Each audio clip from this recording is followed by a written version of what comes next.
વાત છે, આખી દુનિયામાં માનવ જાતનો અત્યાર સુધીનો જે ઇતિહાસ છે એ પહેલાં જાણવો છે, જેનાથી હું રાજ્યનું સંચાલન સારી રીતે કરી શકું. આ વિચાર એના મનમાં આવ્યો એટલે એણે આખા રાજ્યમાંથી ઘણા બધા વિદ્વાનોને ભેગા કર્યા. આ પ્રોજેક્ટ આપ્યો કે જ્યારથી માણસની ઉત્પત્તિ થઈ ત્યારથી શરૂ કરીને અત્યાર સુધીનો બધો જ ઇતિહાસ તમે ભેગો કરીને લાવો. કામ ઘણું બધું મોટું હતું, પ્રોજેક્ટ બહુ મોટો હતો, એટલે બધા વિદ્વાનો હતા એ ભેગા થયા અને મંડ્યા. પણ આ તો વર્ષો સુધી ચાલે એવું કામ હતું.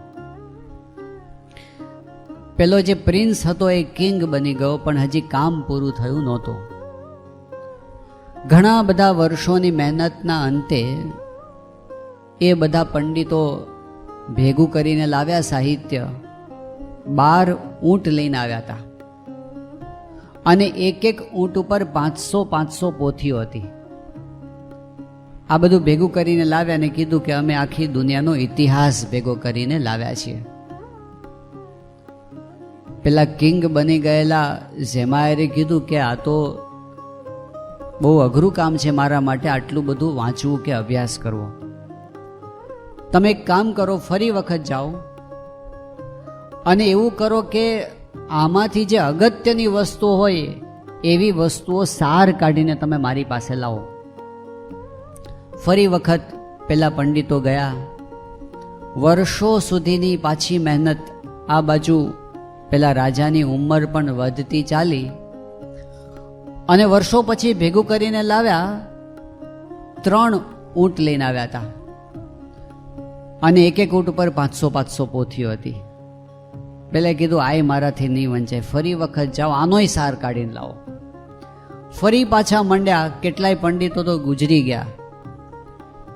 છેલ્લે ગધેડા ઉપર 50 પોથી લઈને આવ્યો એક પંડિત. તો ઓલો એ વખતે તો એટલો બધો ઘરડો થઈ ગયો તો હવે તો મારાથી વંચાતોય નથી, હજી આનો સાર કાઢીને લાવો. ફરી વખત ગયો અને એક પોથી લઈને આવ્યો, પણ એ વખતે ઝેમાયર મરણ પથારી હતો. એને અફસોસ વ્યક્ત કર્યો કે મારી ઈચ્છા તો ઘણી બધી હતી, પણ મારાથી વિશ્વના માનવ જાતના ઇતિહાસનો અભ્યાસ થઈ શક્યો નહીં.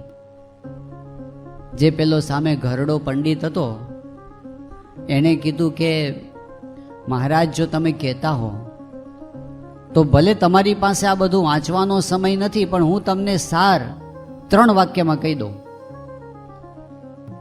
તો કે એ તો બહુ સારું, છેલ્લે મારી એટલી ઈચ્છા તો પૂરી થઈ, ચાલો બધો ઇતિહાસ નહીં તો એનો સાર તો મને મળી જાય. 3 વાક્યમાં એને સાર કીધો. Man, he was born, he suffered, he died. માણસ જન્મ્યો, જીવનભર એ પીડાતો રહ્યો અને મરી ગયો. આટલો આખી માનવ જાતનો ઇતિહાસ છે. રાજા ભી દુખિયા, રંક ભી દુખિયા. આ દુનિયાની અંદર એક દ્રષ્ટિ આપણને એ જોવા મળે છે કે બધે દુઃખ જ છે. સર્વત્ર દુઃખમ દુઃખમ દુઃખમ, બધે જ દુઃખ છે. કોઈ એવું નથી કહેતું કે મને કાયમ સુખ જ મળે છે. એની સામે બીજો એક દ્રષ્ટિકોણ એવો પણ છે. કેટલાક મનીષીઓએ આખી દુનિયાને બીજી દ્રષ્ટિથી જોઈ અને એમણે એવું કહ્યું કે આ દુનિયા કેવી છે. પદે પદે ચ રત્નાની યોજને રસકૂપિકા ભાગ્યહીના ન પશ્યંતી બહુરત્ના વસુંધરા. અરે આ પૃથ્વી તો કેવી છે કે ડગલે ને પગલે રત્નો પડેલા છે તો, અને યોજને યોજને રસથી ભરેલા સરોવરો પડેલા છે. આ દુનિયા તો આનંદથી ભરેલી છે. આ તો બહુરત્ના વસુંધરા છે. આ બીજો દ્રષ્ટિકોણ છે. આ જ દુનિયાને જોવાવાળા આવું પણ કહે છે. તો ભર્તૃહરે વળી ત્રીજી વાત કરી. એમણે એવી વાત કરી કે સમજાતું નથી કે આ દુનિયા દુઃખથી ભરેલી છે કે સુખથી ભરેલી છે. ક્વચિત વીણા વાદ્યમ ક્વચિદપી ચ હાહેતિ રુદિતમ ક્વચિદ રમ્યા રામા ક્વચિદપી જરા જર્જર વપુઃ ક્વચિત વિદ્વદ ગોષ્ઠી ક્વચિદપી સુરા મત્ત કલહ ન જાને સંસારઃ કિમ અમૃતમય કિમ વિષમય. એ કહે છે કે દુનિયામાં હું કોઈક જગ્યાએ જોઉં છું, સંગીતની મધુર સુરાવલીઓ સાંભળવા મળે છે, અને કેટલીક જગ્યાએ હું જોઉં છું તો હા હેતિ રુદિતમ, હૈયા ફાટ, છાતી ફાટ, રુદન સાંભળવા મળે છે. આ જ દુનિયાની અંદર હું કોઈક જગ્યાએ જોઉં છું તો યૌવન દેખાય છે, સૌંદર્ય દેખાય છે, અને બીજી બાજુ ક્યાંક હું જોઉં છું તો કરચલી પડી ગઈ હોય એવું રોગથી આવૃત એવું ઘડપણ, દુઃખદાયક ઘડપણ દેખાય છે. કોઈક જગ્યાએ હું જોઉં છું વિદ્વત ગોષ્ઠી, સારા સારા લોકો ભેગા થાય છે અને બહુ ઉચ્ચ કક્ષાની બહુ જ લાભદાયક એવી ગોષ્ઠી ક્યાંક હું સાંભળવા મને મળે છે. અને કોઈક જગ્યાએ દારૂ પી અને છાપટા થયેલા લોકો ગાળા ગાળીને મારામારી કરે છે. આ દેખાય છે. આ જોઈને મને ખબર નથી પડતી કે આ સંસાર અમૃતમય છે કે વિષમય છે, એ મને સમજાતું નથી. તો ચોથાએ વળી નવી વાત કરી. એણે કીધું હકીકતમાં છે શું?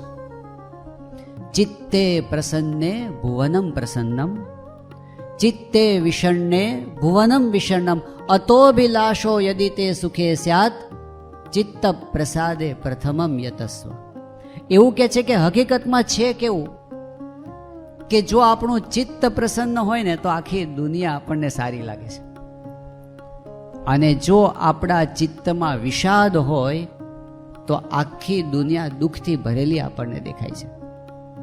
જો આપણા મનમાં પ્રસન્નતા હોય, સારું વર્તતું હોય, એ વખતે તમને લાગે કે કેટલો સરસ મધુર ઠંડો પવન વાઈ રહ્યો છે એવું લાગે, કેટલી શાંતિ છે એવું લાગે.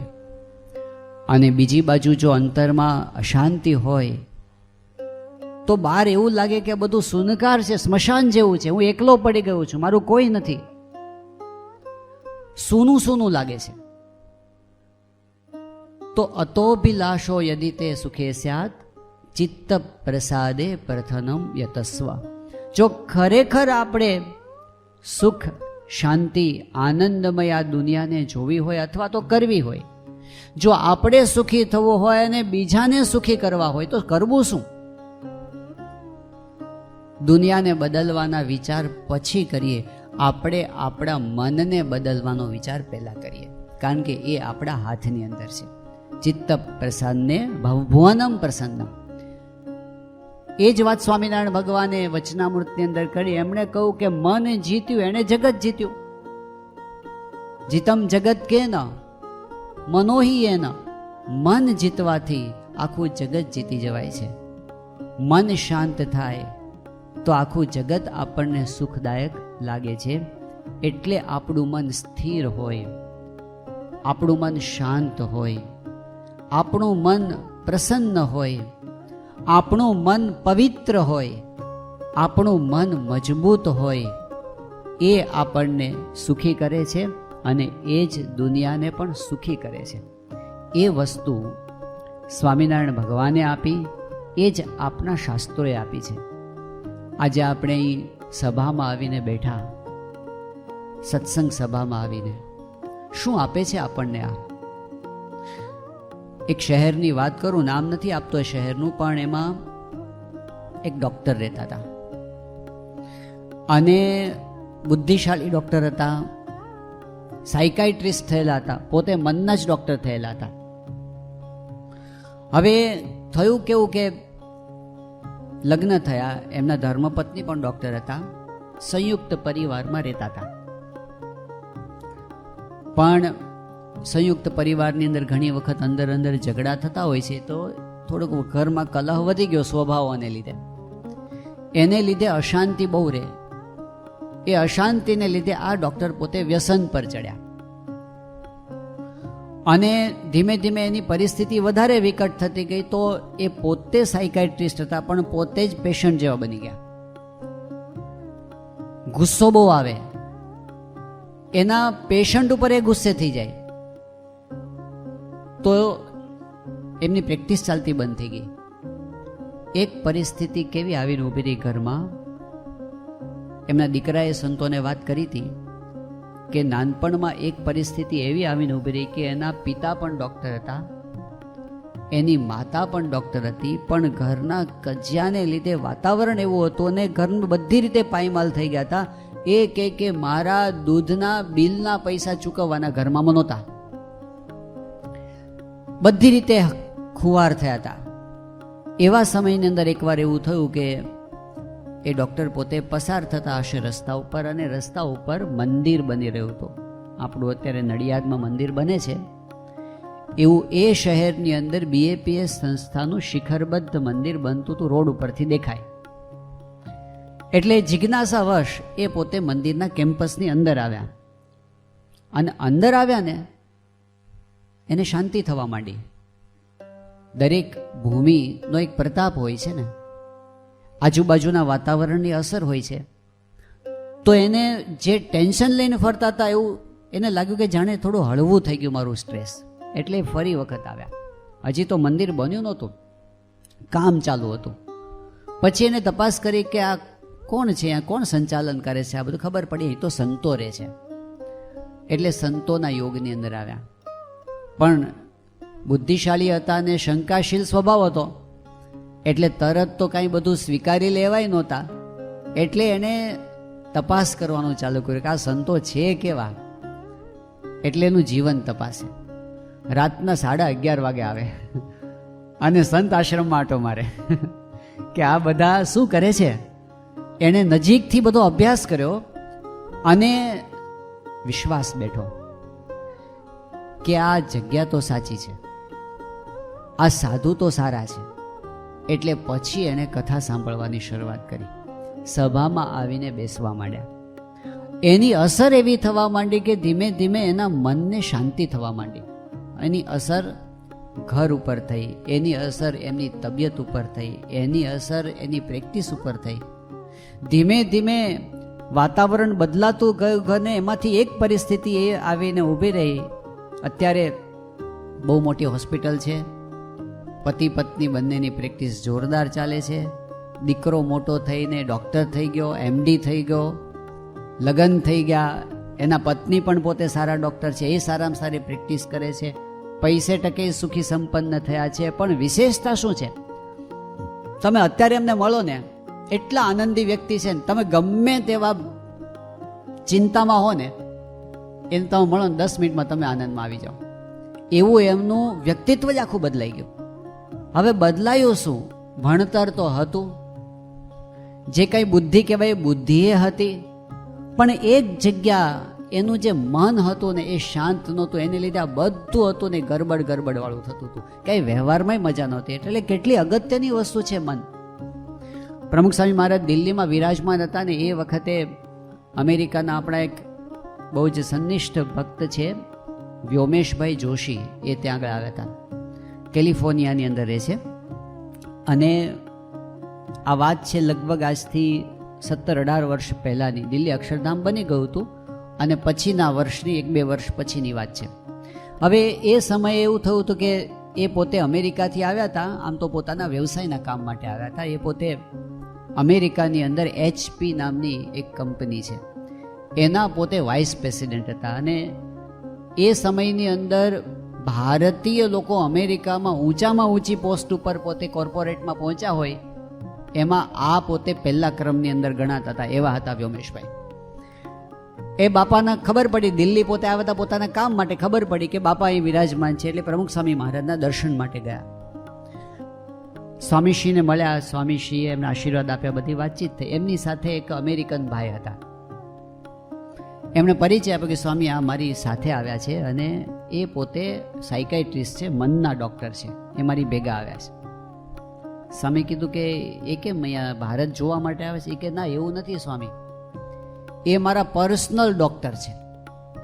મારી કંપનીએ એમને નોકરીએ રાખ્યા છે અને એને હું દુનિયામાં ગમે ત્યાં જાઉં મારી ભેગા ને ભેગા એમને રહેવાનું. એનું હું એક જ એમનો ક્લાયન્ટ અને એ મારા ડૉક્ટર. એને આખી દુનિયામાં મારી ભેગા, મારા માટે એને $1,00,000 પગાર કંપની આપે છે મારી ભેગો રાખવા માટે. એટલે સ્વામી કીધું એવું કેમ? એ કે એને એક જ કામ કરવાનું, મારું મન ઠેકાણે રાખવાનું. કારણ કે આખી કંપની મારા મનના આધારે છે. જો કંઈક ગડબડ, હું ડિસ્ટર્બ થઈશ તો મારા એક નિર્ણયના આધારે કંપનીને $1,00,000 નુકસાન થઈ શકે. એટલે એને પોસાય છે આને $1,00,000 આપવા, એને પોસાય છે. એનો અર્થ શું થયો કે શરીરના સ્વાસ્થ્ય માટે આખી દુનિયા કંઈક ને કંઈક કરતી હોય છે, પણ જે વસ્તુ છટકી જાય છે નજરમાંથી એ વસ્તુ છે આપણું મન. એને પણ રેગ્યુલર ટ્રીટમેન્ટની જરૂર પડે છે, એને પણ વ્યાયામની જરૂર પડે છે, એની પણ શુદ્ધિની જરૂર પડે છે. અને એનું બેસ્ટ સ્થાન હોય ને તો અહીંયા છે. આપણે અહીં બેઠા ને, એ શ્રીજી મહારાજે કારિયાણીના 12મા વચનામૃતની અંદર આ વાત કરી છે. મહારાજ કહે છે કે ગમે તેવો કામી, ક્રોધી, લોભી, લંપટ જીવ હોય, એટલે હવે તમે કલ્પના કરી શકો, ગમે તેવો એટલે છેલ્લી પાયરી આવી ગઈ. ગમે તેવો કામી, ક્રોધી, લોભી, લંપટ જીવ હોય, પણ એ જો વિશ્વાસ રાખીને પ્રીતિએ સહિત ભગવાનની કથા વાર્તા સાંભળે તો એમાં જેવો મન સ્થિર થાય છે, શાંત થાય છે, પવિત્ર થાય છે, એવું બીજા કોઈ સાધનથી થતું નથી. પછી મહારાજ સાધનો બતાવે છે. મહારાજ કે તમે ધ્યાન કરશો ને એમાં પણ આવું મન સ્થિર નહીં થાય. ઘણા લોકો ધ્યાનની એવી શિબિરો ભરતા હોય છે મન શાંત કરવા માટે, અને એમાં લાભ પણ થાય છે. અમુક કક્ષા સુધી એનો લાભ પણ થાય છે, પણ ધ્યાનમાં જે શાંતિ છે એના કરતાં કથા વાર્તામાં શાંતિ વધારે છે. બીજી વાત મહારાજ કરી છે, તમે તપ્ત કૃચ્છ ચાંદ્રાયણ વ્રત કરો અને મન શાંત થાય ને, એના કરતાં વધારે શાંતિ ઘણા તપશ્ચર્યા કરવાથી જતા રહેતા એકાંતમાં, એના કરતાં વધારે મન શાંત કથા વાર્તામાં થાય છે. ત્રીજી વાત બતાવી કે તમે મંત્ર જાપ કરતા હશો, એમાં જેવી શાંતિ થતી હશે એના કરતાં પણ વધારે શાંતિ ભગવાનની કથા વાર્તા સાંભળવામાં થાય છે. વિશ્વાસ રાખીને પ્રીતિએ સહિત ભગવાનની વાત સાંભળવી, એમાં ખરેખર શાંતિ છે. કઈ રીતે શાંતિ છે? તો પહેલી વસ્તુ તો એ છે કે ભગવાનના ચરિત્રો જ શાંતિદાયક છે. જો આપણે બીજું કાંઈ ન કરીએ ને ચરિત્રો વાંચતા સાંભળતા થઈ જઈએ ને તો એમાં જ કેટલી બધી શાંતિ છે. વ્યાસજીનો પ્રસંગ બધાને ખબર છે કે મહર્ષિ વેદ વ્યાસ હતા, બહુ બુદ્ધિશાળી હતા. આપણે ત્યાં અત્યાર સુધી ભારત વર્ષમાં જેટલા કાંઈ શાસ્ત્રો છે એ મોટો ખજાનો છે, પણ એમાં મોટો ફાળો વ્યાસજીનો છે. વેદના વિભાગો કર્યા, બ્રહ્મસૂત્રોની રચના કરી, મહાભારત જેવો ઇતિહાસ ગ્રંથ રચ્યો, 18 પુરાણો કર્યા. આ બધું જ જેણે કર્યું એ વ્યાસજી. એમને જ્યારે અશાંતિ થઈ એ વખતે નારદજીએ એમને ઉપાય કયો બતાવ્યો હતો કે તમે ભગવાનના ચરિત્રોનું મહિમાએ સહિત ગાન કરો, એમાંથી જે બી શાંતિ થશે એ બીજેથી નહીં થાય. અને વ્યાસજીએ કર્યું ભાગવત અને એમને શાંતિ થઈ. પ્રગટ ભગવાનના ચરિત્રોની વાત હતી. મહારાજના વખતની અંદર મુક્તાનંદ સ્વામી જેવા મોટા સંત, એમને પણ એકવાર ડિસ્ટર્બન્સ થઈ ગયું. એમણે કીધું મહારાજ શાંતિ નથી થતી, કંઈક ઉપાય બતાવો. હવે એમની શાંતિ આપણા જેવી તો ન હોય, આપણે તો સાધારણ બાબતના અશાંતિ થઈ જાય છે, પણ એ તો બહુ મોટી કક્ષાના સંત હતા. પણ અશાંતિ ત્યાં પણ વળગે છે. એમણે કીધું કે શાંતિ થતી નથી. મહારાજે એમને પોતાના ચરિત્રો કયા, એમને સમજાયું નહીં. એટલે મહારાજે કીધું તમે ગામડે વિચરણ કરવા માટે જાઓ. વિચરણ કરવા જતા હતા ને નિત્યાનંદ સ્વામી સામે મળ્યા કે સ્વામી ક્યાં ઉપડ્યા? કીધું મેં મહારાજની શાંતિનો ઉપાય બતાવ્યો અને મહારાજ તો પોતાના ચરિત્રો કહેવા માંડ્યા. પછી મેં પૂછ્યું કે શાંતિનો ઉપાય બતાવો, તો મહારાજ કે તમે વિચરણ કરવા જાઓ.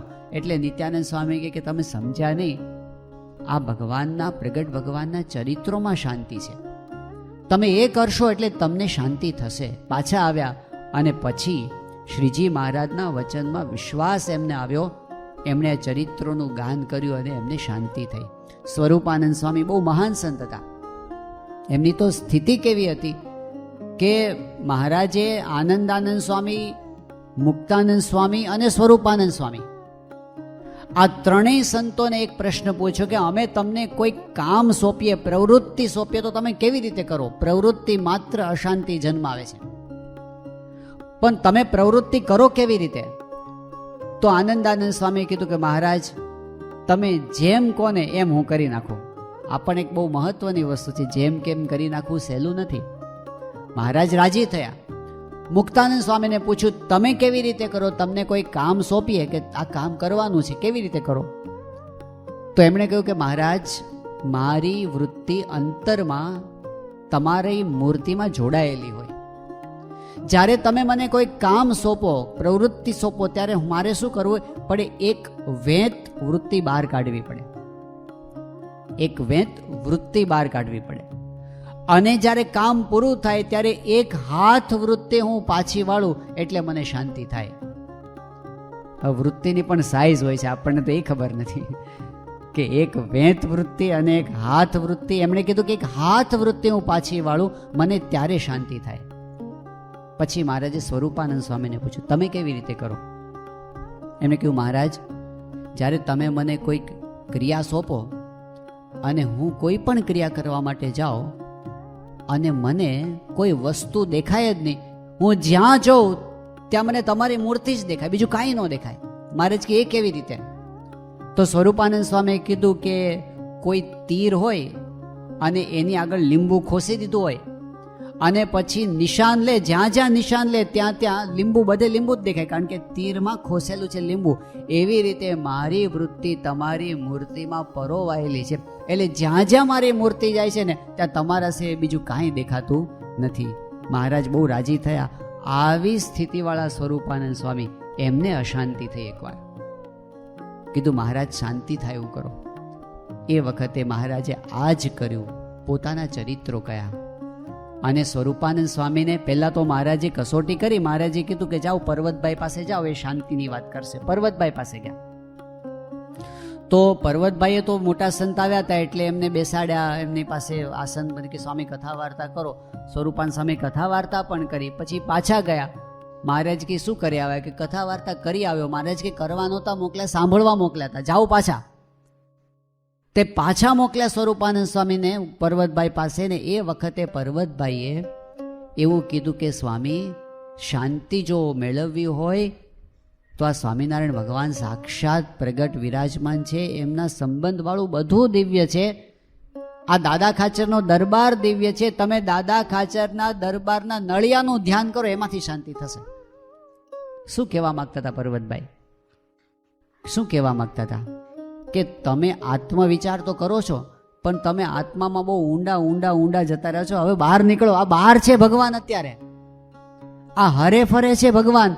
તમે બહુ ઊંડા જતા રહ્યો છો. આ અક્ષરધામ છે, આ ભક્તો જ મુક્તો છે અને અહીંયા જ શાંતિ છે, આ જ ચરિત્રો છે, આનાથી સિવાય બીજું કાંઈ નથી. જ્યારે તમને પ્રતીતિ આવશે ત્યારે આખો એ સત્સંગ આનંદમય લાગશે.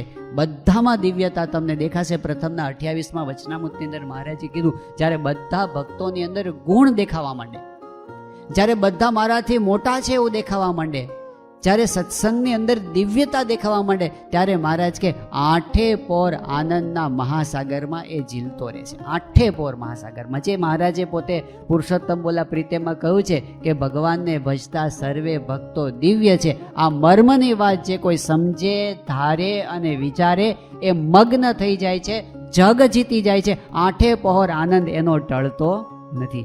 એટલે આ કરવા જેવું ખરું કે નહીં? બોલો. ખોટ બે પ્રકારની હોય છે ને. તમે ધંધો કરો અને ધારો કે તમે 10 કરોડ રૂપિયાનું રોકાણ કરો ધંધામાં, કોઈ બિઝનેસ ચાલુ કરો અને 1 વર્ષ સુધી ધંધો કરો અને વર્ષને અંતે તમે હિસાબ માંડો અને 10 કરોડમાંથી 5 કરોડ થઈ જાય તો શું કહેવાય એને? ખોટ ખાધી.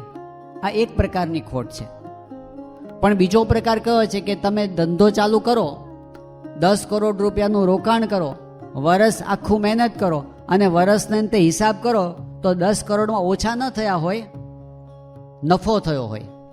પણ નફો કેટલો થયો હોય એ કે 100 રૂપિયાનો. એને ખોટ કહેવાય કે ન કહેવાય? અરે 10 કરોડનું રોકાણ કર્યું છે, એનું વ્યાજ તો એટલીસ્ટ આવવું જોઈએ. ધંધો કર્યો છે, કરોડ તો આવવા જોઈએ. 100 રૂપિયાનો નફો એ નફો કહેવાય? નફામાં ખોટ છે ને. એમ આ સત્સંગ ખરેખર એવો છે, આપણે ન્યાલ થઈ જાય એવા છે, પણ આપણે છે ને એ સત્સંગનું પૂરું સુખ નથી લેતા ને, એટલે નફામાં ખોટ ખાઈએ છીએ. જેવો જોઈએ એવો લાભ આપણે લેતા નથી. એમાં કંઈક આડું આવે છે. પ્રાપ્તિ તો સામે મોટી છે, પણ એ પ્રાપ્તિનો આનંદ લેવામાં કંઈક નડે છે. એ જો ખસેડી દઈએ ને, એ શું નડે છે? એ જે નડે છે એને ખસેડી નાખવા જેવું છે. ઘણી વખત આપણે જે નડે છે એની સાથે એટલું મમત્વ થઈ ગયું છે ને, એને છોડવા તૈયાર નથી. પણ સામે લાભ મોટો છે એટલે મમત્વ છોડવા દેવું છે. મહંત સ્વામી મહારાજ ઘણી વાર કહે છે કે તમે બહુ મોટો બંગલો બાંધ્યો હોય, ધારો કે તમે 50 કરોડ રૂપિયાનો બંગલો બાંધ્યો અને ગઈકાલે એનું ઉદ્ઘાટન કર્યું, લાભ પાંચમના દિવસે. આજે છે, ગઈકાલે ગઈ ને, લાભ પાંચમના દિવસે તમે એનું ઉદ્ઘાટન કર્યું 50 કરોડના બંગલાનું, અને પછી કોઈ તમારો એકદમ સાચો સ્નેહી વિશ્વાસુ મિત્ર હોય, જાણકાર હોય, અને એ કે આ બંગલો તું તોડી નાખ.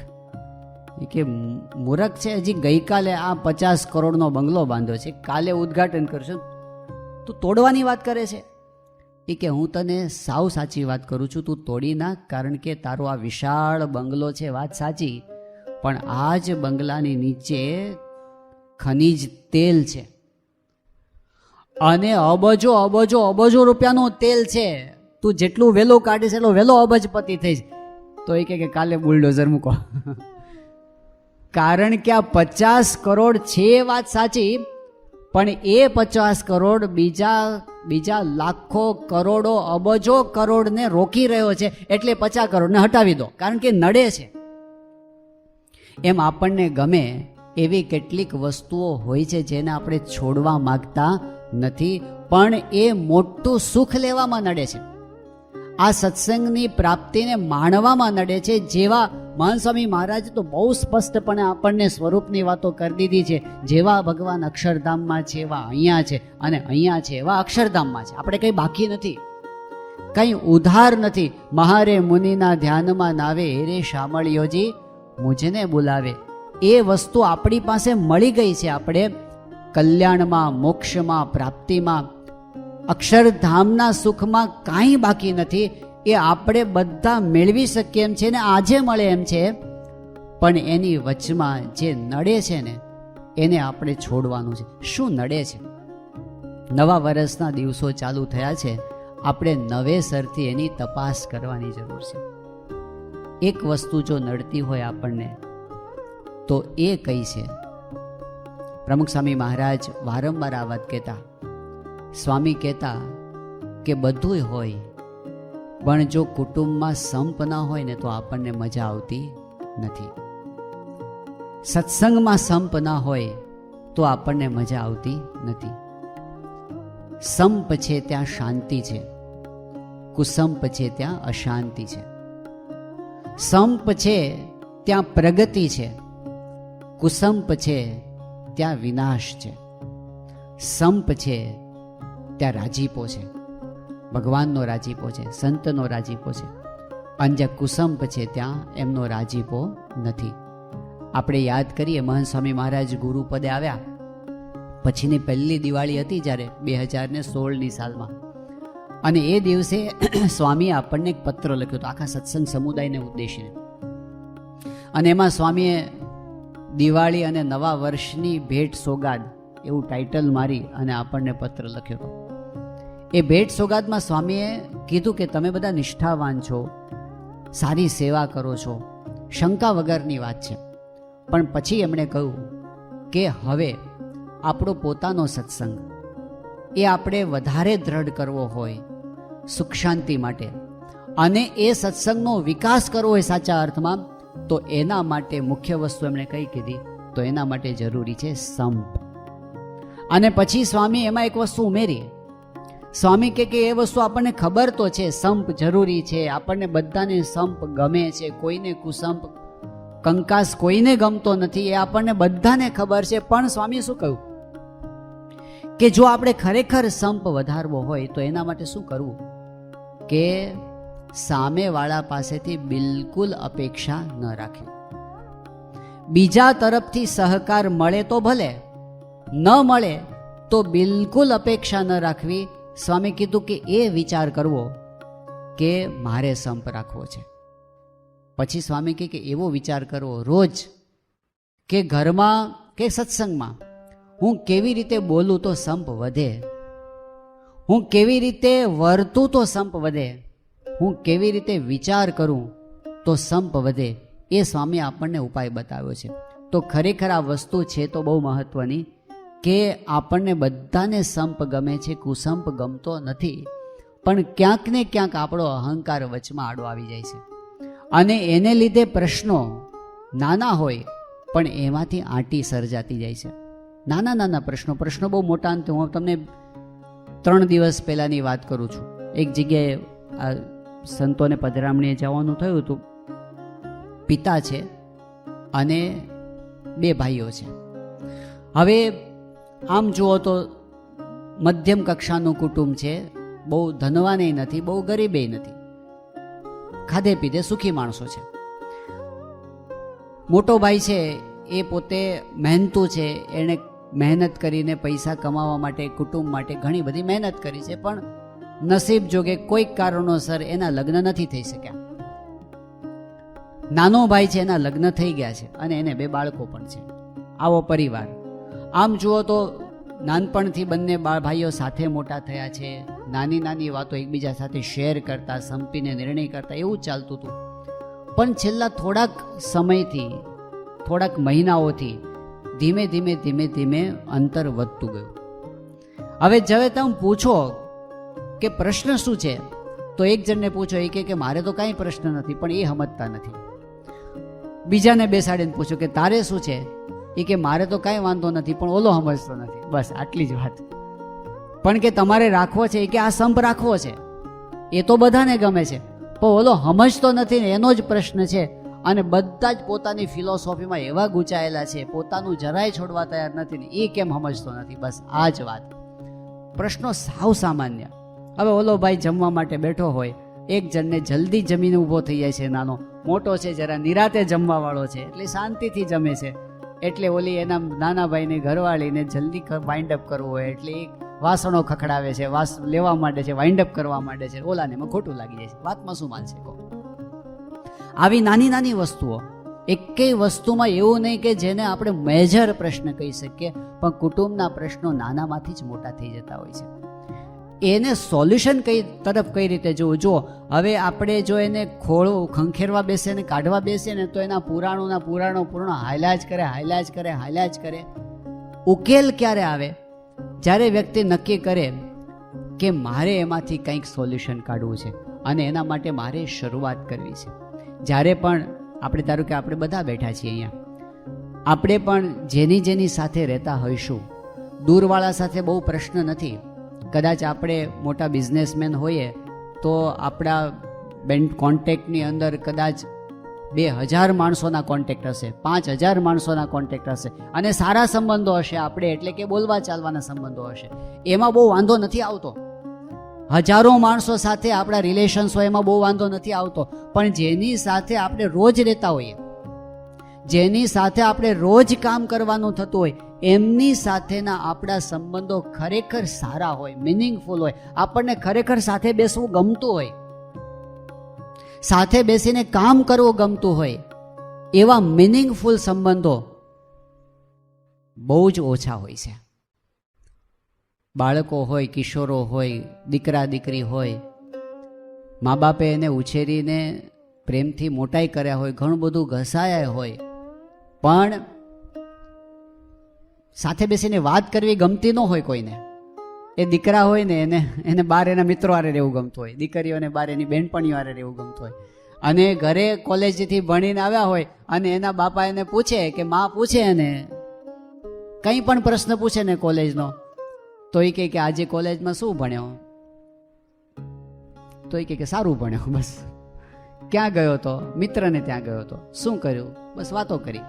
તે પહેલા આટલો બધો લાંબો પ્રશ્ન પૂછે ને ઓલા આટલો જવાબ આપે. કન્વર્સેશન જ લાંબુ ન ચાલે. અને એના એ દીકરા કે દીકરી હોય અને એના મિત્રો સાથે વાત કરે, કલાકો સુધી ચાલે ફોન પર. એની વાતો ખૂટે નહીં, રાતના 2 વાગ્યા સુધી હાલે.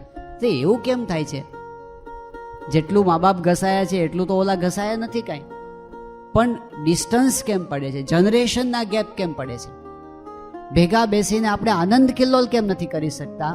તો એની અંદર કંઈક આપણા સ્વભાવોની ટકરામણો થયેલી હોય, એકબીજાને સમજવાની અંદર ક્યાંક ખામી આવી ગઈ હોય અને એ ડિસ્ટન્સ વધતું જાય છે.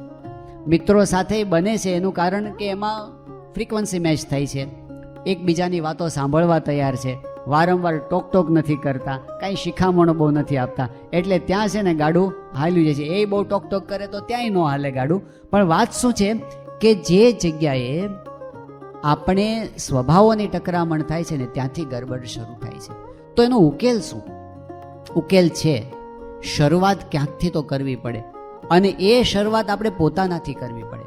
એક વખત એક સંત હતા અને પોતે હરિભક્ત તેમની સાથે વિચરણમાં જોડાયા હશે, પરદેશમાં સાથે જોડાયા હતા.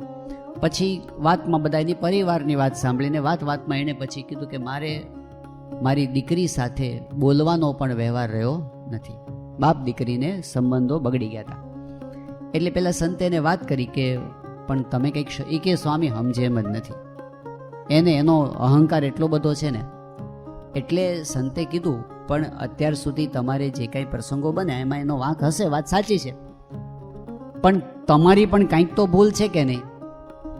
એટલે પછી સંતે કીધું એટલે વાતમાં પછી એને સ્વીકાર્યું કે હા, મેં પણ ગુસ્સો કર્યો છે, મેં પણ એને તડફડ કરી નાખ્યું છે, મેં પણ એની ઉપેક્ષા કરી છે, આવું બધું કીધું એણે.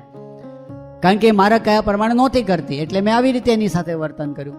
પછી સંતે કીધું કે જો એને ભૂલ કરીએ તો બરાબર, પણ તમે પણ ભૂલ તો કરી છે. તો હવે એક કામ કરો કે તમે છે ને એક વખત એને ફોન કરો. એ કે સ્વામી એ નહીં થાય, એ મારાથી નહીં થાય, પણ કીધું કે તમે એકવાર ટ્રાય કરો અને એકવાર જેટલી તમારી ભૂલ છે ને એટલા માટે એને સોરી કહી દો. બહુ કીધું ને ત્યારે તૈયાર થયા અને એણે એની દીકરીને ફોન કર્યો અને એની દીકરીને બહુ આશ્ચર્ય થયું. એણે ફોન ઉપાડ્યો અને આણે કીધું કે બેટા સોરી, હું તારી માફી માગું છું. બસ આટલું જ કીધું ને એમાં એની દીકરી ધ્રુસકે રડી પડી. એનો હૈયાનો બંધ બધો છૂટી ગયો, જે કાંઈ આંટીઓ હતી બધી ઉકલી ગઈ અને સંબંધો નવેસરથી ચાલુ થઈ ગયા. આટલું કહેવાની અંદર વર્ષો જતા રહેશે. બોલો, આટલું જ હોય છે. કોશિશ કરવી હોય તો કરજો, આ સભા પૂરી થાય ને.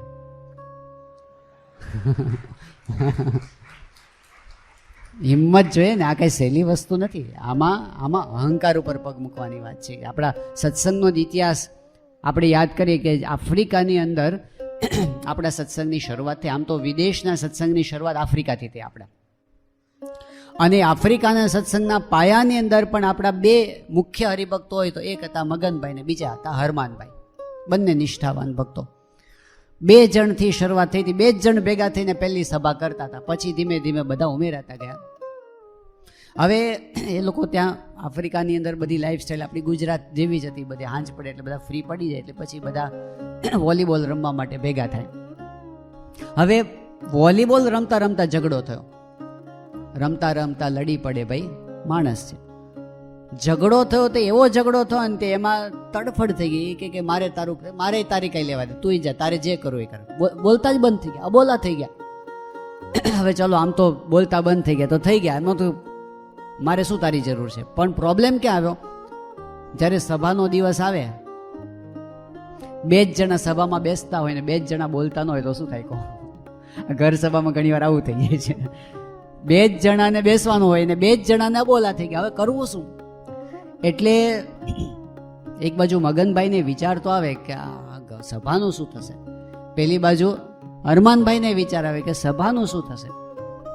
કોઈક એક જણને તો કંઈક કરવું પડે. બંનેના મનમાં થાય પણ કોણ પહેલ કરે? છેલ્લે હરમાનભાઈથી રહેવાયું નહીં. એટલે એણે બહુ હિંમત કરી અને મગનભાઈના ઘરે ગયા પછી તો જેમ જેમ એક એક ડગલું છે ને 1 કિલોમીટર જેવું લાગે છે, એટલે કારણ કે આમાં કેટલો અહંકાર મૂકવો પડે. અને છેલ્લે એમણે બારણું ખખડાવ્યું અને મગનભાઈએ બારણું ખોલ્યું. હરમાનભાઈને કીધું કે મગનભાઈ આપણે સભા નથી કરવી? એ કે બહુ સારું કર્યું તમે આવી ગયા, હું રાહ જ જતો હતો કે તમે આવી જાઓ ને તો આપણે સભા કરવી છે. એ દિવસે એ બેમાંથી એક જણે જો ન મૂક્યો હોત ને તો આફ્રિકાનો સત્સંગ ના હોત. અને જો આફ્રિકાનો સત્સંગ ના હોત તો ઇંગ્લેન્ડનો પણ ના હોત, કારણ કે આફ્રિકાથી જ ઇંગ્લેન્ડ ગયો છે ને. અને જો ઇંગ્લેન્ડનો સત્સંગ ના હોત તો અમેરિકાને ન હોત, કારણ કે ત્યાંથી જ શરૂઆત થઈ છે અમેરિકાના સત્સંગની. જ્યારે મોવડી હોય કુટુંબની અંદર આવું થાય છે, સત્સંગમાં આવું થાય છે. જ્યારે બે મુખ્ય વ્યક્તિઓ હોય એમાંથી જો એક જણ ન મૂકે ને તો આખા પરિવારને સહન કરવાનું આવે છે. હિન્દીની અંદર એક બહુ પ્રસિદ્ધ વાર્તા છે આપકા બંટી, કોઈ કદાચ વાંચી હોય.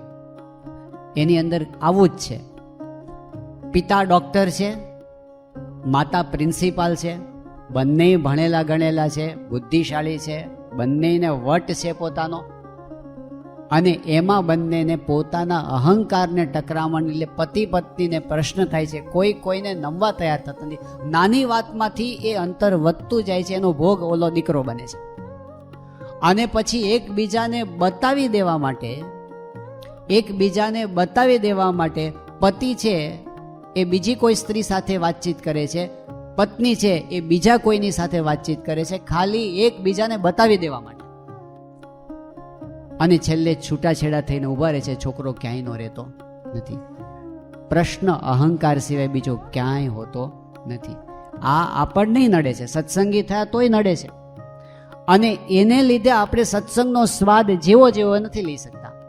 જે ટકરામણ ઘરમાં એક વખત કંઈક છમકલું થયું, નાની વાતની અંદર મન મુટાવ થઈ ગયો, પછી તમે જુઓ કલાકો સુધી એની અસર ચાલે છે. પછી ઊંઘ નથી આવતી. જ્યારે કંઈક બોલાચાલી સૂતી વખતે થઈ ગઈ હોય અને પછી જાઓ સુવા માટે, મન ડિસ્ટર્બ થઈ ગયું હોય ને, મજા નથી આવતી. એટલે આપણો અંતરાત્મા એ આપણી પાસેથી એ આપણને જવાબ આપે છે કે તમે કંઈક ખોટું કર્યું છે. જ્યારે અશાંતિ થાય ત્યારે સમજવું આપણે કંઈક ખોટું કર્યું છે. અશાંતિનું એ મીટર છે. જેમ આપણને શરીરમાં તાવ આવે ને, ડૉક્ટર અહીં બેઠા છે, આપણને શરીરમાં તાવ આવે ને, એ તાવ શું છે? ભગવાને મૂકેલું એક પ્રકારનું એક મીટર છે. એ આપણને બતાવે છે કે શરીરમાં કંઈક ગરબડ છે.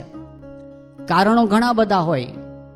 તમને વાયરલ ઇન્ફેક્શનનો તાવ આવ્યો હોય, તમને સ્ટમકની અંદર કંઈક ફૂડ પોઈઝનિંગ થયું હોય એનો તાવ આવે ને, ઘણી વખત કમળાનો તાવ આવતો હોય છે, ઘણી વખત મેલેરિયાનો તાવ આવતો હોય છે, ઘણી વખત કંઈક વાગ્યું હોય ને દુખાવામાંથી તાવ આવી જાય છે, ઘણી વખત યુરિનલ ટ્રેકમાં ઇન્ફેક્શન હોય એનો તાવ, ઘણા કારણો હોઈ શકે.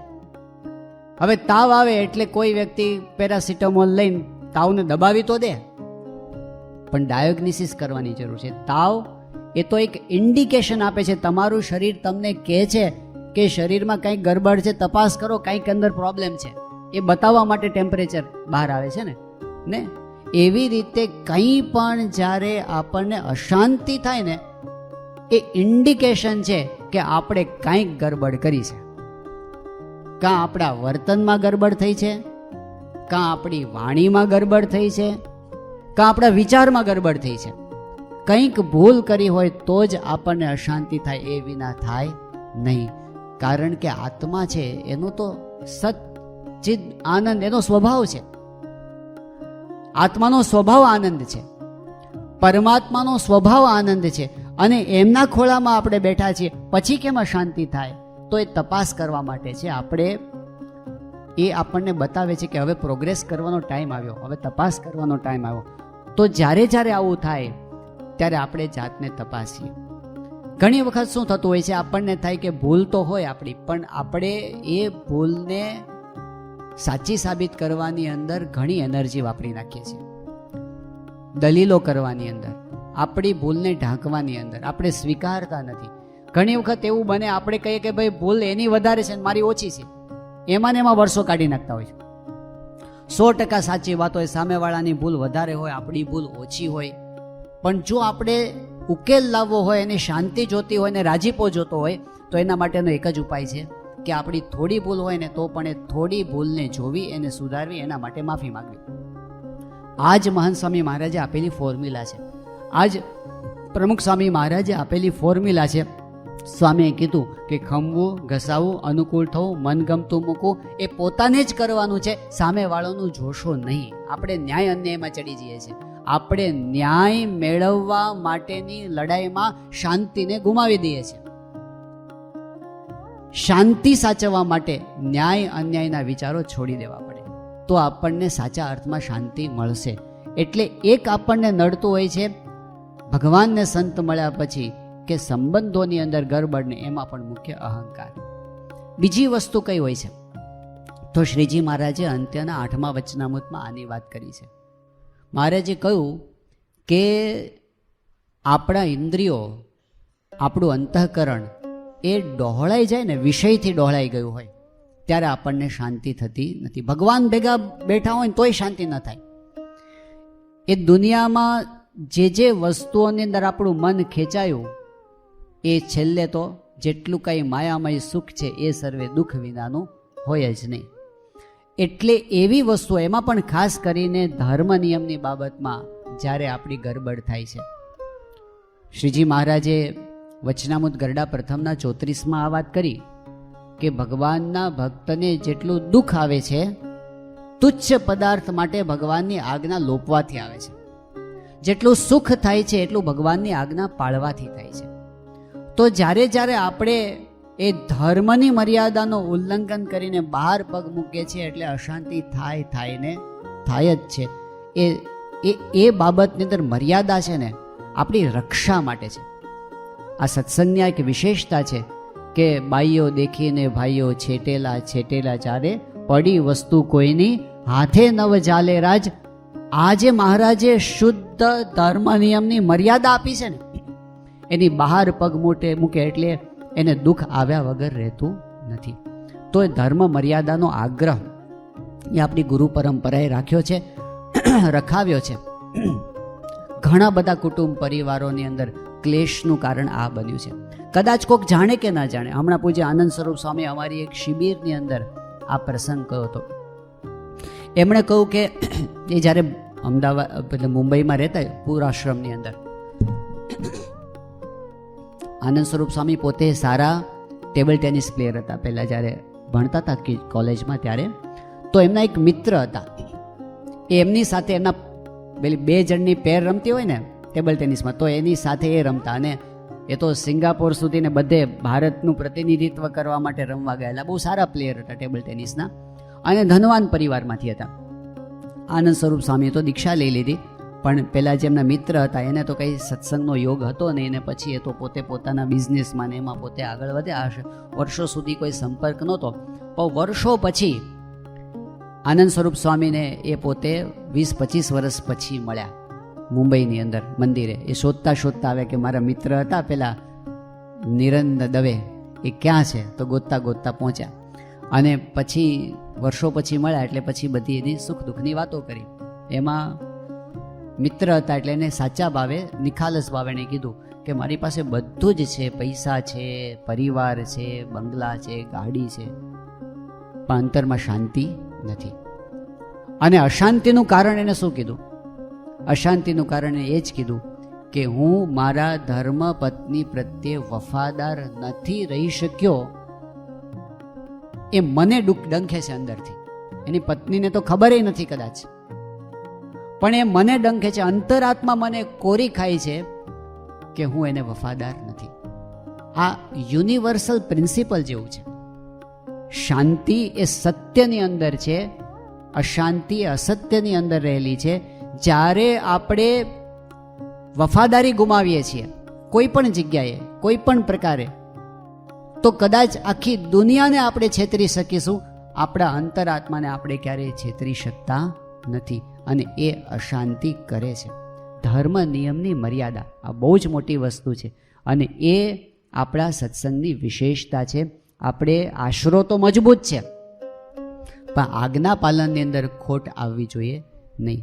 એક સેન્ટરની અંદર હું તમને મહિના પહેલાંની વાત કરું છું કે એક બહુ જ સારા સત્સંગી યુવાન અને બિઝનેસ સારો કરે, ભક્તિભાવવાળા, અને દર પૂનમે એની નજીકનું જે શિખરબદ્ધ મંદિર છે એ ત્યાંથી લગભગ 15 કિલોમીટર જેટલું થાય છે, એ પદયાત્રા કરે દર પૂનમે. અને શ્રાવણ માસની અંદર આખો મહિનો સવારે વહેલા મંગળા આરતીમાં પહોંચે, 15 કિલોમીટર ચાલીને, આખો મહિનો વર્ષોથી એનો એવો નિયમ છે. એટલે ભક્તિભાવવાળા પણ છે. પણ જુઓ ગરબડ ક્યાં થાય છે, આપણે ત્યાં ધર્મ સહિત ભક્તિની વાત મહારાજે કરી છે ને, એની કેટલી અગત્યતા છે. પદયાત્રા કરતા ત્યારે બીજા બધાય જતા હોય, કારણ કે મોટું શિખરબદ્ધ મંદિર છે, પ્રસિદ્ધ છે, પદયાત્રાનો ત્યાં મહિમા છે, એ જતા હોય તો કેટલાક બહેનો પણ ચાલીને જતા હોય, પદયાત્રા કરે. પદયાત્રા કરતાં કરતાં વાતો કરતા જાય, એમાં શું, એમાં તો કંઈ ખોટું નથી. પણ એમ કરતાં કરતાં વાતચીત વધતી ગઈ, એમ કરતાં કરતાં ફોન થવા માંડ્યા, એમ કરતાં કરતાં એ લોકો કંઈ એવું કોઈ ખરાબ આચરણ નથી કર્યું, પણ એટલું તો થઈ ગયું કે વાતચીતની અંદર પણ વિવેક તો ચૂકી ગયા. અને આ વાતની ખબર પેલા જે બહેન હતા એના પતિને ખબર પડી. આ પણ પરણેલા છે, પેલાય પરણેલા છે, પણ એમાંથી જે ક્લેશ થયો, એમાંથી જે અશાંતિ થઈ, એમાંથી એમને જે દુઃખ થયું, રડ્યા જ કરે કે મારાથી આ ભૂલ થઈ ગઈ, એને શાંતિ નહોતી થતી. બાપાને પત્ર લખ્યો, એણે પોતાની ભૂલ માટે પ્રાયશ્ચિત્ત લઈ લીધું, એમાંથી પાછા વળી ગયા, અત્યારે એના અંતરે શાંતિ છે. એટલે સિદ્ધાંતો દીવાદાંડી જેવા છે. પેલું સ્ટીફન કવિનું દ્રષ્ટાંત આવે છે ને કે અમેરિકાની અંદર એક વખત એવું થયું કે અમેરિકન નેવી, ત્યાંની જે નેવીનું સ્ટીમર એ જતું હતું અંધારામાં દરિયાની અંદર, અને વચ્ચે એક લાઇટ દેખાણી સામેથી, એટલે સામેથી એક જહાજ આવતું હોય એવું એમને લાગ્યું.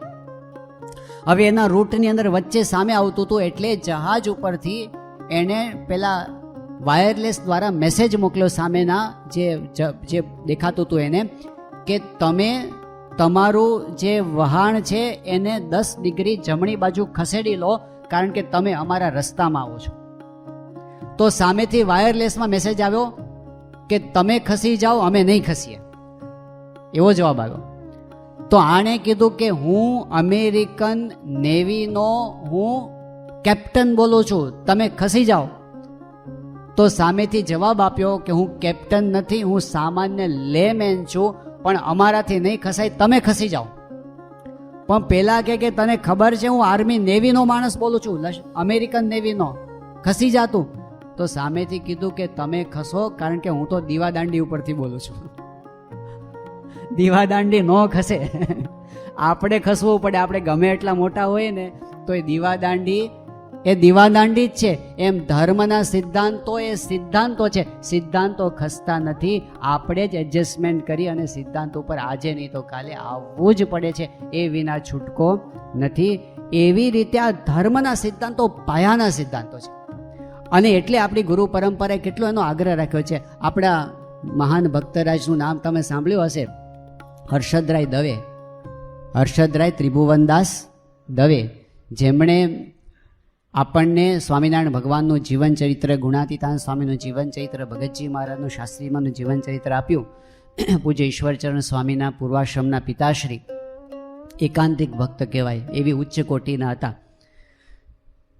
એ હર્ષદભાઈ દવે એમને પોતે કહેલો એક પ્રસંગ છે કે એકવાર એવું થયું કે ત્યાં ગોંડલની અંદર યોગીજી મહારાજ વિરાજમાન હતા, અને ગોંડલમાં આપણે જાણીએ છીએ કે મંદિરની સામે સભા મંડપ છે, જે જૂનો સભા મંડપ છે ને અત્યારે હજી પણ એઝ ઇટ ઇઝ છે. મંદિરના પગથિયાની બરાબર સામે જ છે સભા મંડપ. હવે યોગીજી મહારાજ સવારની કથામાં ત્યાં આવીને બેસે, એટલે યોગીજી મહારાજ આવીને બેસી ગયા. કથા સભા શરૂઆત થઈ હતી હજી તો. હર્ષદભાઈ છે એ પોતે અક્ષરદેરીમાં દર્શન કરી અને સભામાં જ આવતા હતા, અને સભામાં આવતા રસ્તામાં જે મંદિરના પગથિયા પૂરા થાય ત્યાં આગળ એક સત્સંગી બેન હતા, એમણે હર્ષદભાઈને રોક્યા. એ એની પોતાની સાથે એક પેલું ડબ્બો લઈ આવ્યા હતા, અને ડબ્બામાં ઘરેથી નાસ્તો બનાવીને લાવ્યા હતા. એમણે હર્ષદભાઈને કીધું કે આ હર્ષદ કાકાને કે આ છે ને ઘરેથી નાસ્તો બનાવીને લાવ્યા છીએ, તમે આ ડબ્બો લઈ અને યોગીજી મહારાજના રસોડે લઈ જાઓ, અને ખાલી ડબ્બો મને પાછા આપી જાઓ, કારણ કે મારે એ પાછો લઈ જવાનો છે. એટલે હર્ષદભાઈ ડબ્બો લીધો, ગયા ત્યાં આગળ ડબ્બો ખાલી કર્યો, એ બંધ કરી અને પાછો લઈ આવ્યા અને પેલા બેનને આપી દીધો અને પછી હર્ષદભાઈ સભામાં આવીને બેસી ગયા. આટલી ઘટના બની. પછી તો કથા ચાલી અને સભા પૂરી થઈ. છેલ્લે બધા પગે લાગવા આવ્યા. છેલ્લે હર્ષદ કાકા પણ આવ્યા અને યોગીજી મહારાજે હર્ષદભાઈને રોક્યા અને હર્ષદભાઈને યોગીજી મહારાજે કીધું કે તમે આજે ભૂલ કરી છે. એટલે હર્ષદ કાકા કે બાપા શું ભૂલ કરી? યોગી બાપા કે તમે કેમ બહેનો સાથે ડાયરેક્ટ વ્યવહાર કર્યો? એ કે સ્વામી મેં તો કંઈ કર્યું નથી. પછી એમને યાદ આવ્યું કે હા સ્વામી, એ તો પેલો નાસ્તાનો ડબ્બો હતો તો ખાલી કરીને પાછો આપ્યો. કે ભાઈ એ બરાબર, પણ તમે હાથો હાથ કેમ લીધો? તમારે એવું કહેવાય કે પેલા નીચે મૂકો, પછી એ ડબ્બો ખાલી કરીને તમે કે તમારે નીચે મૂકી દે કે હવે તમે લઈ જાઓ. આવું તમારે કરાય. તમે આ ભૂલ કરી છે. એક ઉપવાસ કરી નાખજો. યોગીજી મહારાજે ઉપવાસ આપ્યો એમને એક. આ હર્ષદ કાકા કહેતા, હર્ષદ કાકા પોતે એવા, એ તો પોતે ભક્તરાજ હતા મહાન, એમનું જીવન પણ એવું પવિત્ર હતું. એ એમની ખટક એમના અંતરમાં કેટલી હતી. પૂજ્ય આનંદ સ્વરૂપ સ્વામી એમનો એક પ્રસંગ કીધો હતો. આનંદ સ્વરૂપ સ્વામીનું પૂર્વાશ્રમનું ઘર અને હર્ષદ કાકાનું ઘર માટુંગાની અંદર સામસામે એમનું મકાન હતું. હવે હર્ષદ કાકા છે તો આપણે જાણીએ છીએ કે તો પોતે આખો દિવસ એમનું લેખન કાર્ય ચાલતું રહેતું, એટલે ઘરમાં લેખન કાર્ય કરતા હોય અને આ બહેનો બધા આજુબાજુ રહેતા હોય એટલે એકબીજાને ત્યાં જવા આવવાનું થતું હોય તો ઘણી વખત આનંદ સ્વરૂપ સ્વામીના માતુશ્રી છે ત્યાં જાય, ત્યાંના બહેનો અહીંયા આવે, એવું તો અંદર બહેનોમાં થતું હોય એકબીજાને કામકાજમાં મદદ કરવા માટે. તો એક વખત એવું હશે કે હર્ષદ કાકા પોતે ઘરમાં કામ કરતા હશે, આનંદ સ્વામીના માતુશ્રી છે એ પોતે એમના ઘરે ગયા હતા, હર્ષદભાઈના ઘરે, અને બહેનો કંઈક કામ કરતા હશે. એમાં બન્યું એવું કે એની બાજુના ઘરની અંદર બીજા એક વૃદ્ધ મહિલા રહેતા હતા અને એમને કંઈક મદદની જરૂર પડી. એટલે એ હર્ષદ કાકાના ધર્મપત્નીને બોલાવવા માટે આવે કે તમે મને એક 5 મિનિટ માટે આવો ને, મારે જરૂર છે. એટલે બોલાવવા માટે ગયા. એટલે એ ત્યાં ગયા. આ વાતને હર્ષદભાઈને ખબર નહીં, એ તો પોતે પોતાનું કામ કરવામાં પોતે ડૂબેલા હતા. એટલે ગયા બાજુમાં 5-10 મિનિટ થઈ હશે ને પછી હર્ષદ કાકાના ધર્મપત્ની ઘરમાં પાછા આવ્યા અને પાછા આવે ને એ વખતે હર્ષદ કાકાનું ધ્યાન ગયું. એટલે એમણે કહ્યું કે ક્યાં ગયા હતા તમે? તો કે બાજુમાં પેલા માસી છે એમને જરૂર હતી, એમને મદદ કરાવવા. એટલે હર્ષદ કાકા એકદમ વ્યથિત થઈ ગયા અને એમણે કહ્યું કે તમને ભાન પડે છે? મને કહેવું તો જોઈએ કે તમે બહાર જાઓ છો. જો મને તમે કીધું તો હું બહાર નીકળી જાત. પ્રશ્ન શું હતો? હર્ષદ કાકાને એ વાતનું દુઃખ હતું કે ઘરમાં બીજા પણ એક મહિલા છે અને મારે એકલા ઘરમાં રહેવાના થયું, મહારાજની આજ્ઞાનો ભંગ થયો, એનું એના અંતરની અંદર દુઃખ હતું. એવા હર્ષદ કાકા હતા. એટલે સંત સ્વામી એવું બોલેલા કે જ્યારે હર્ષદ કાકા અક્ષરધામમાં જશે ને ત્યારે મહારાજ સિંહાસન પરથી ઊભા થઈને દોડશે એમને ભેટવા માટે. એક ખાલી એ વિદ્વાન હતા એવું નહીં, ખાલી એમણે સંપ્રદાયમાં સારી કથા વાર્તા કરી છે એવું નહીં, પણ એમનું જીવન એટલું ઉચ્ચ કોટીનું હતું, એટલું પવિત્ર હતું, એ રાજીપો હતો. અને એવું જેને હોય ને, આપણા અંતરમાં કાંઈ જ છુપાવવા જેવું ન હોય આપણા જીવનમાં, એ શાંતિ કેવી તમે કહો? મહાન સ્વામી મહારાજ એક વાક્ય કહે છે કે no pillow is as soft as clear conscience.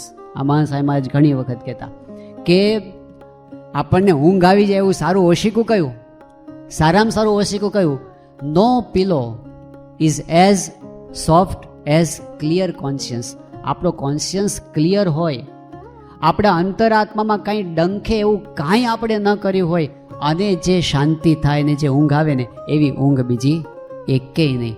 પણ એ સિદ્ધાંત છે. આજના કથા શ્રવણમાં શ્રદ્ધાપૂર્વક જોડાવા બદલ આપનો ખૂબ ખૂબ આભાર. ભગવાન સ્વામિનારાયણે કથા શ્રવણનું મહાત્મ્ય અનેકવાર જણાવ્યું છે. કથા મનને શુદ્ધ કરે છે, શ્રદ્ધાને દ્રઢ કરે છે અને જીવને ભગવાનની નજીક લઈ જાય છે. આજના કથા શ્રવણથી જો તમને થોડી પણ શાંતિ કે પ્રેરણા મળી હોય તો કલ્પના કરો કે આવી કથાનું નિયમિત શ્રવણ કેટલું લાભદાયી થાય. આવી પ્રેરણાદાયી કથાના નિયમિત શ્રવણ માટે આ વિડીયોને લાઈક કરો અને ચેનલને સબસ્ક્રાઇબ કરો અને ખાસ આ કથાને આપના જેવા અન્ય મુમુક્ષુ સાથે શેર કરીને આંગળી ચિંધ્યાનું પુણ્ય મેળવો.